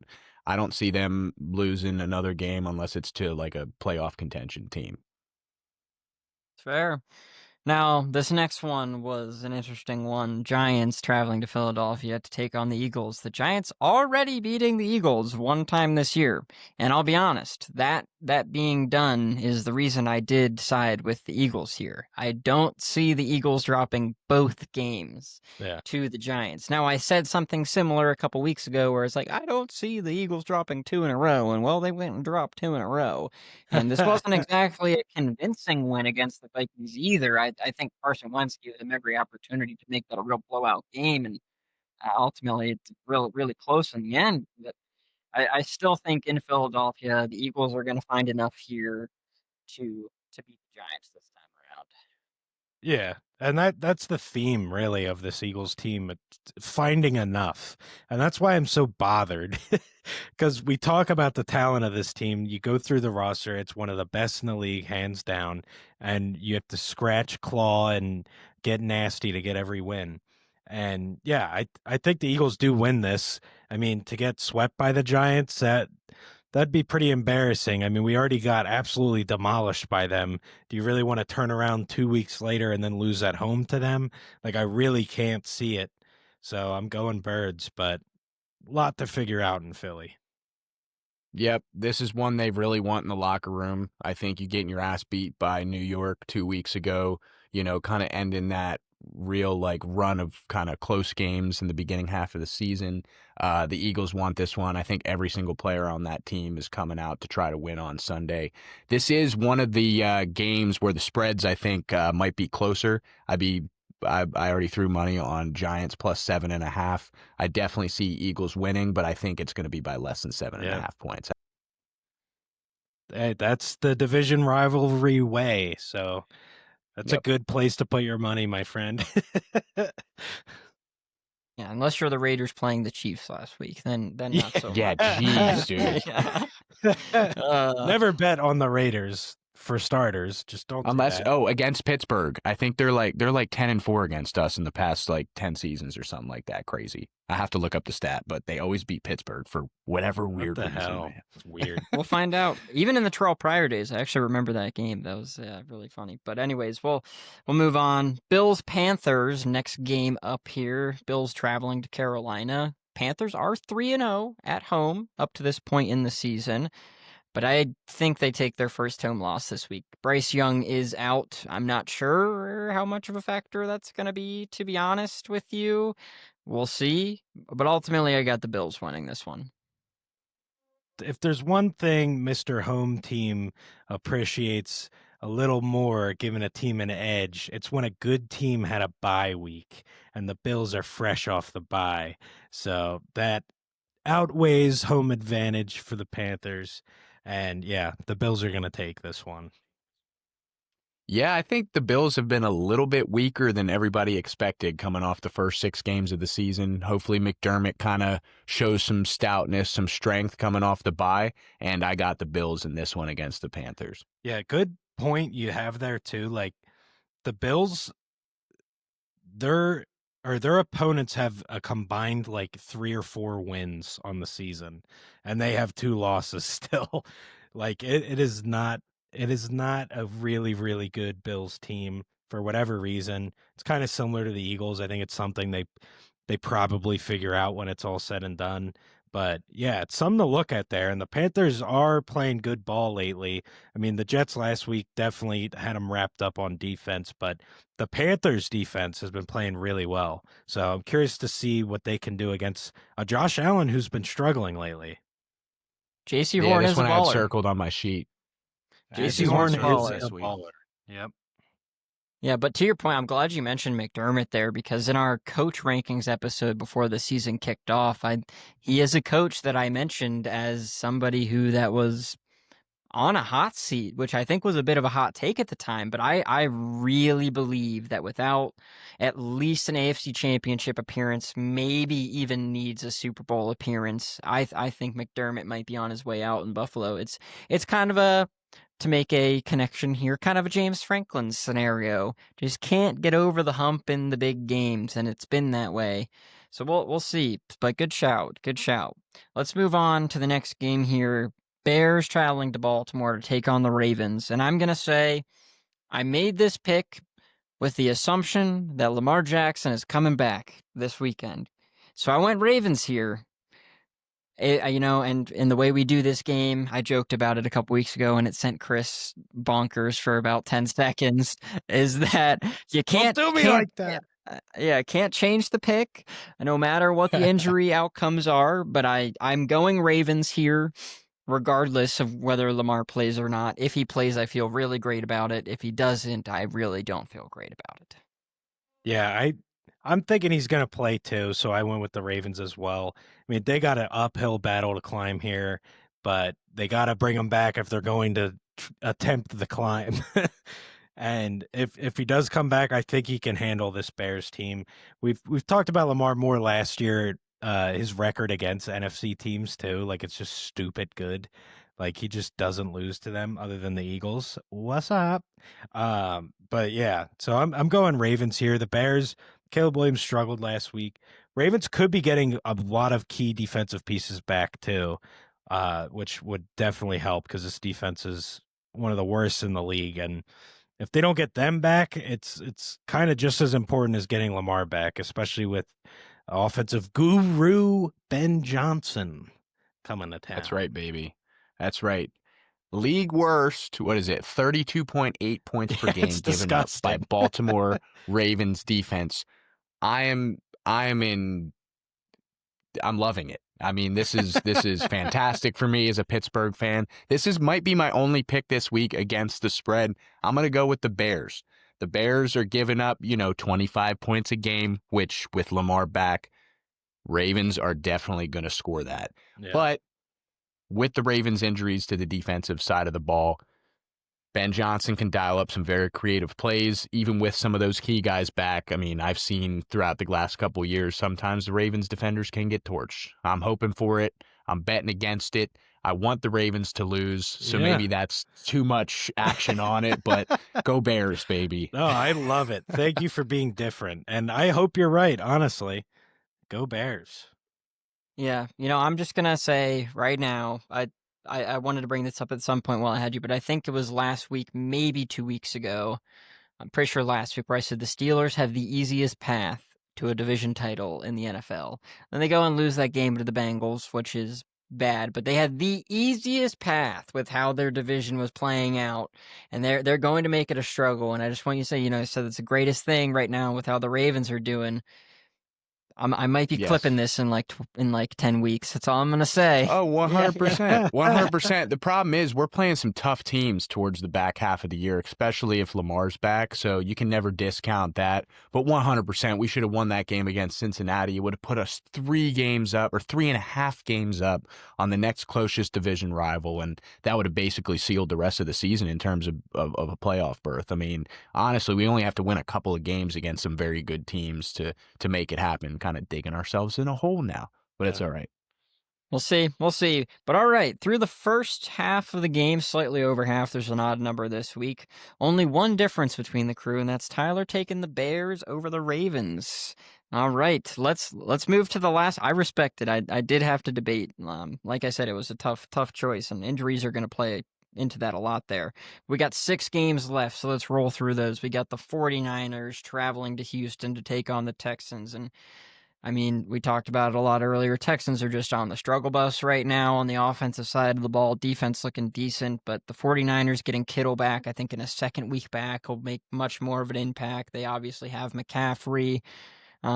Ricky Pearsall maybe coming back. I think that's a little unlikely. I think he's probably out at least one more week, but that's another person they could be getting back. And ultimately, I go 49ers here. So on this one, I went Texans. And it is literally an experiment is why I'm doing this. Because the Niners, I was talking to Tyler about it before we started, but they're plus money this week, which they really shouldn't be. They should be favored in this game. It's really weird that they're not. And I'm seeing if Vegas knows something. So I'm going Texans. Yeah, I think the problem with that is CJ Stroud's going to have to put up some offensive numbers. Yeah. And last week, San Francisco looked really good. So I'm going to go with the 49ers. I think they're going to edge it out. Again, you brought up the spread. 49ers are plus 1.5. I looked at that this week. I makes cannot no sense to understand it. me. They're 5-2. They're well-coached team, starting to get some of their offensive weapons back. Sure, Fred Warner gets injured, but I can't remember the name of the middle linebacker. But, dude, he immediately stepped in, filled the shoes, and they looked great last week. So I'm going with the 49ers. Yeah. They should win this game. This is straight up an experiment. And if I lose a game to AJ on this, so be it. That is an interesting one because home only really buys you 3 points too. I think that's the universal. Yeah, You get that's 3 points right. for being the home team. That's true. So in neutral ground, they're really saying 49ers by 1.5. That's something. I don't know about that. It's weird. Yeah, but all right. I mean, maybe you're onto something. We'll see come Sunday. But all right, let's move on to the next here. Bucks taking on the Saints in New Orleans. However, Bucks just lost a tough one against the Lions. Baker's going to want to bounce back. And they might be getting back couple guys on offense this week, I think. Might be getting Bucky, possibly Godwin. I don't know how he'll be, though, because he came back for the one game, hurt the leg, and right back out again. So we'll see. But I got Bucks here either way. Just such a better team. They are. So I picked them, but they freaking lose to the Saints. They just do. Like, I remember even when Brady was with the Bucks, like, he literally did not beat the Saints the entire time he was a Buck, which they were the better team, far and away. He won a Super Bowl with them. I mean, come on. There's, like, something going on there. It's division rivalry stuff, but, yeah, I just have to go the Bucks because they're just so much better, and Rattler coming back down to earth, too, definitely helped guide this decision, and as you mentioned, the Bucks losing last week. These teams like this, you know our style on Palm City Chucks. We don't like giving good teams back-to-back losses. It just doesn't really happen all that often. Yeah, and that's why they're a good team. That's why they're a playoff team. They don't lose crucial games, crucial moments. We notably mentioned injuries to the Buccaneers offense earlier. Sure, that's going to have them down, but I cannot imagine Baker Mayfield going down that easily. I think he is pissed about last week. The Lions did a great job shutting down the offense, and I think he's going to come out slinging. Buccaneers going to take the win. Love that. I do also, I've got to stick to my guns, even though the Saints do beat the Bucs. Got to stick to my guns. Preseason predictions, Bucks winning the NFC. So I got to go Bucks here. But all right, we got 4 games left. This one's a fun one here. Cowboys traveling to Denver to take on the Broncos. I don't really know. We didn't really talk about this recapping the Broncos because it was such a crazy game. I don't really know what to think of this Broncos defense. They should be amazing, but they've had some real stinkers so far this year.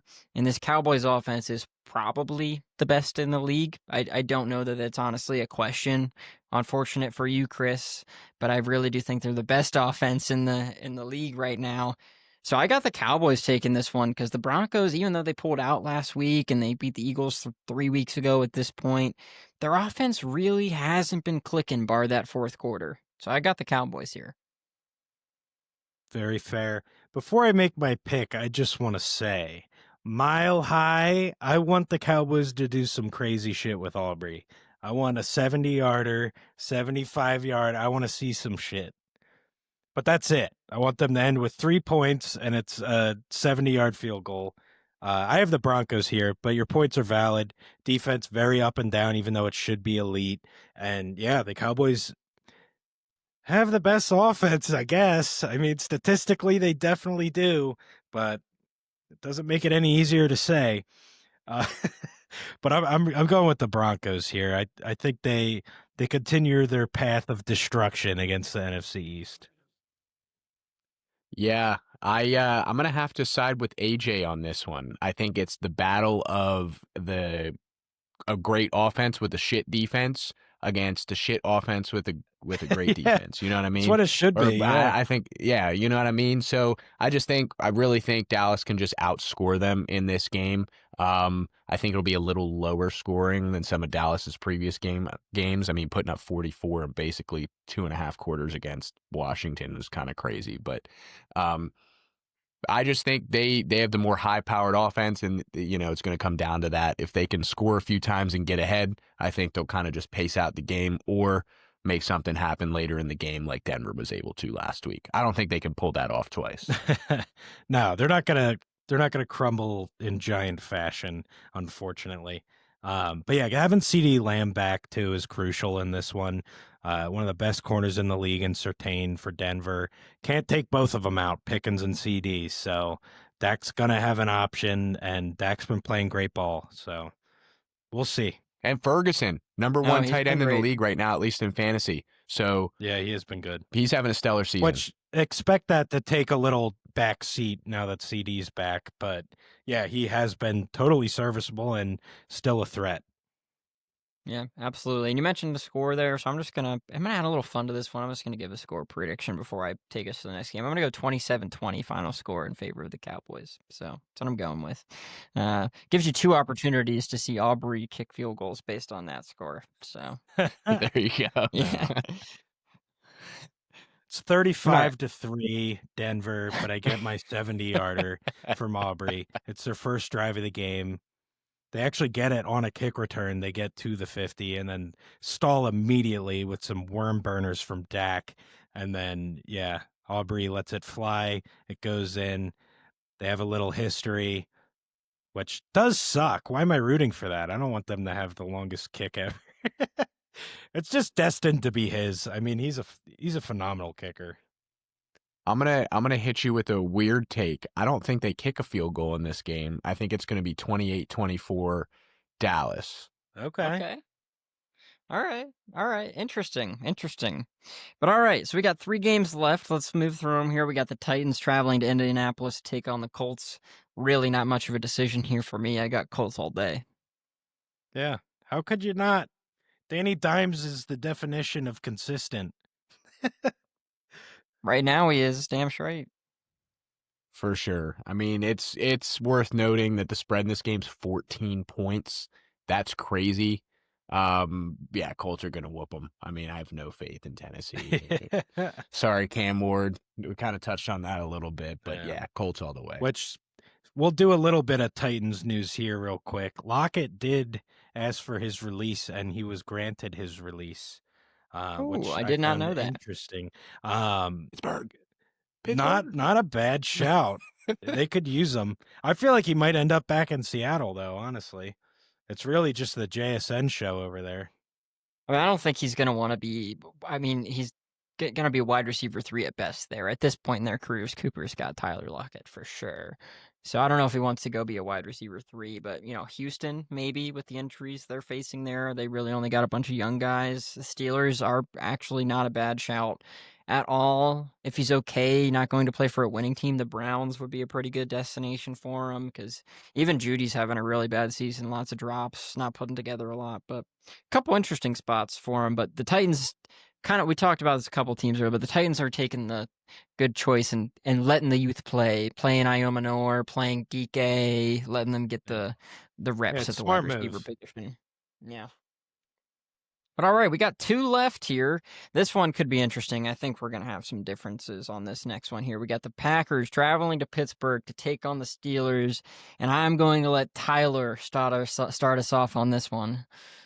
Dude, stressing me out is what this game is doing. I've been circling this one for the past few weeks. This is kind of our first legitimate test at a football game. We have a couple big games coming up later in the season. Most notably, I believe we play the Colts and the Lions after this, as well as a bunch of our AFC North rivals. This is a make or break game. I don't think it'll determine the rest of the season, but at least to me as a fan, if we can pull this one out, I'd feel a little more confident running into the playoffs at the end of the year. For that reason, I'm going to go Pittsburgh, man. I think we're at home, coming after that, 31-point showing last week. Aaron Rodgers has shown multiple times that he can produce, good QBR, good completion percentage, and throw the ball downfield. So I don't think there's any question there. You guys noted that Jordan Love weren't loving his showcasing this year, but if we can kind of stop him a little bit, that'd be great. Wide receiver room isn't really a Jamar Chase level, so maybe Jalen Ramsey can kind of do something this week. Hope for that, but I'll go Pittsburgh. I know it's a homer take, but I do believe we can pull it off as long as we kind of keep them from moving the ball too much, I'll say. Yeah. Running. Josh Jacobs, I think that's a huge key. Stopping Definitely. Josh. definitely. That's what they need to focus on as a defense for sure, with Love's struggles. And as you mentioned, not a real crazy threat at wideout in Green Bay. So, yeah, definitely take care of the run first.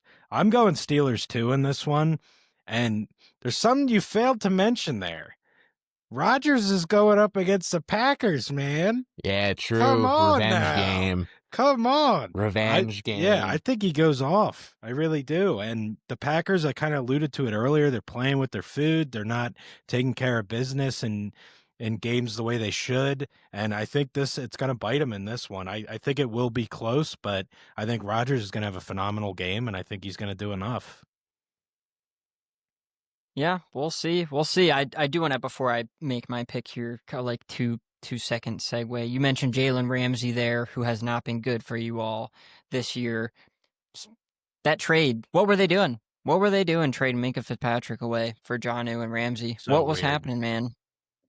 I don't know. I think he kind of got stagnant. I mean, he didn't really show up last year, but I mean, it's kind of hard to in our defensive scheme. Not a lot of support around him. You can't really be a safety and be expected to make every single play on the defensive side of the ball. I guess you can, but I mean, he just wasn't doing it for us. So I guess we tried to turn that into offensive value.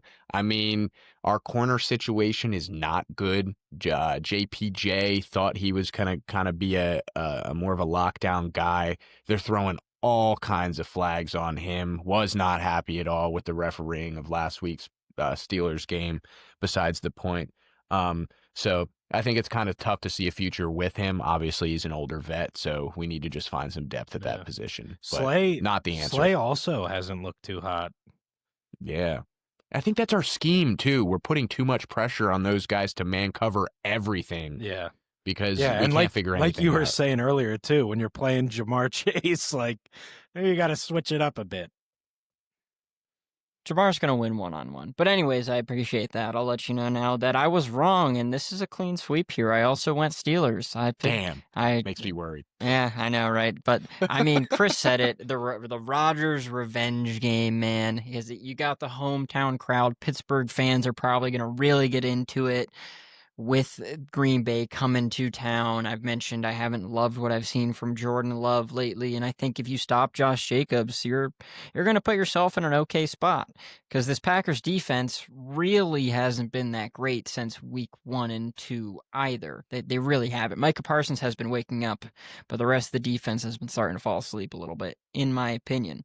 But clean sweep there, didn't expect that. So we move to our last game of the week. We got the Commanders traveling to Kansas City to take on the Chiefs. And we talked about both the Chiefs on a very upward trajectory. I think the Commanders on a very downward trajectory. Jaden Daniels is confirmed out. Mariota going to be starting.